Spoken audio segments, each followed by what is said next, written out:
Well, Tim, I understand you like country music a little bit. That's quite an honor for someone who's written so love many country nice music. Yes, I would love to write a couple of country hits. So it would be a dream come true. I think my love for country music began with the Everly Brothers, who were pop when they broke in England, but they were really, their roots were in country. And to this day, I don't think anybody's made better pop records consistently than Don and Phil. Definitely, you British people are consistent in that you love the country music. I mean, John Lennon was a big fan. Paul McCartney, he couldn't wait to get to Nashville to record. Right. Ringo Starr, even as soon as he got out of the Beatles, he was, Act Naturally. The Buck Owens. But the English people like very traditional country as opposed to a lot of this modern slick country, right?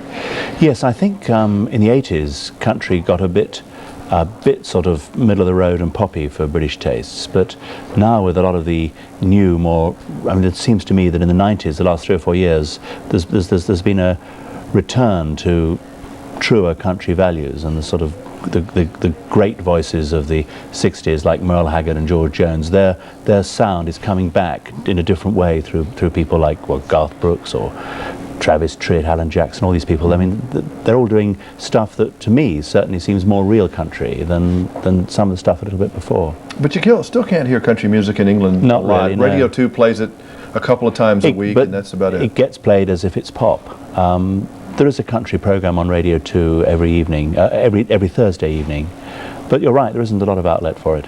But An Achy Breaky Heart, for example, ends up being top of the pops. But people would buy that thinking it was a pop record. There's no real country.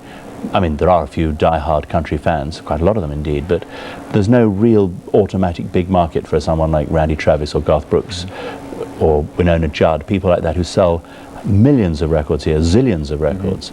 But in England, they don't really mean very much. They'll sell out one night in London if they come, but they don't have that huge, broad base.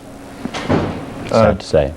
I enjoy watching your work. I remember Jesus Christ Superstar it stirred things up over here because it was pushing, people hadn't thought of anything quite like that, but it turned out okay. Yes, it was, I suppose at the time 1 or 2 people thought it was rather shocking, but it was really the title, I think, that probably shocked people to begin with.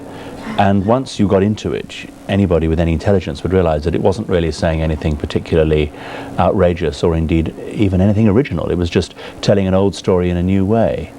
And we had a few nuts writing us letters saying you will rot in hell, but 99.9% of the people seemed to love it, and of the people who listened to it at all. And I think on the whole it had a very positive reaction. I was going to say, I found it actually very inspiring. Well, an awful lot of people did write to us in those days, and indeed still do. I get letters from people even to this day saying, it really made me think more about the story. That wasn't our aim. We weren't trying to convert people one way or the other. But it's always nice when somebody writes you a letter and says, I really thought about it as a result of your record. And you have a work that has a resurgence going on now. It didn't do that well when it came out. Joseph and the Amazing Technicolor Dreamcoat. I mean, it didn't do bad. It was on the heels of Jesus Christ Superstar, but now Donny Osmond's on the road with it in Toronto, I know in Minneapolis. It's doing great. Well, in fact, it was written before Superstar, and in England it's been a sort of hit on the road forever. It's a staple of schools, but it's now being done in a big professional way, and it's been a big hit in London. It's still running, in fact, starring Jason Donovan, the Australian singer, and the show has been recreated in Canada and now in northern parts of the United States with young Mr. Osmond, who was a huge star in England in the early 70s. You've gotten involved now in the world of animation with these guys, and that's quite a different thing from a stage play. I mean, really, is it that much different, really? Well, of course, there are new disciplines, and I think the main difference is that with an animated film, every frame has to count. You haven't got the luxury of saying, I want my character to get on stage and do 5 verses of this song because it's a great song, therefore let's give her 5 more verses. With an animated film, you're really restricted. You've got to get the point over much quicker. You can't waffle. You've got to hit home, advance the story, and do something with every single line, which is often the case in a theatre, but it's a much tighter discipline. But in essence, at the end of the day, when you go and write a song, you're at your same desk, it's the same brain, it's the same process.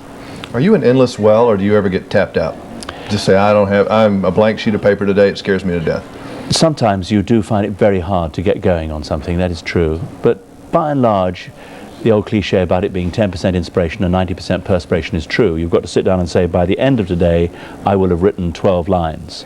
They may not be any good, but at least I'll absolutely do that. You find yourself copying yourself accidentally sometimes? Sometimes I find I've used that before somewhere, but that's not as bad as copying somebody else accidentally. Yeah, that's true. I won't sue myself. And I guess that's always a danger too. I mean, George Harrison, everybody, you know, has had the trouble at one time. That's true. It is a danger. It seems to be something that is almost unique to composers.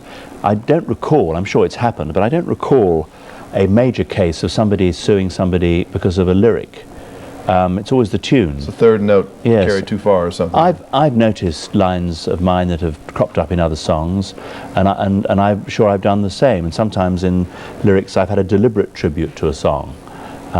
But basically, lyricists seem to be fairly free of legal suits. I'll probably get 20 or 30 now. Yes, everybody write in. You've heard this song Yes. before. Jesus Christ Superstar. It came from a rock song. Nice seeing you. Thank you. Nice to meet you. Come see us in Nashville. I'd love to. to. Have you. It's a songwriter's town. I would love to go there. I went there once and actually met up with Don Everly, which was great.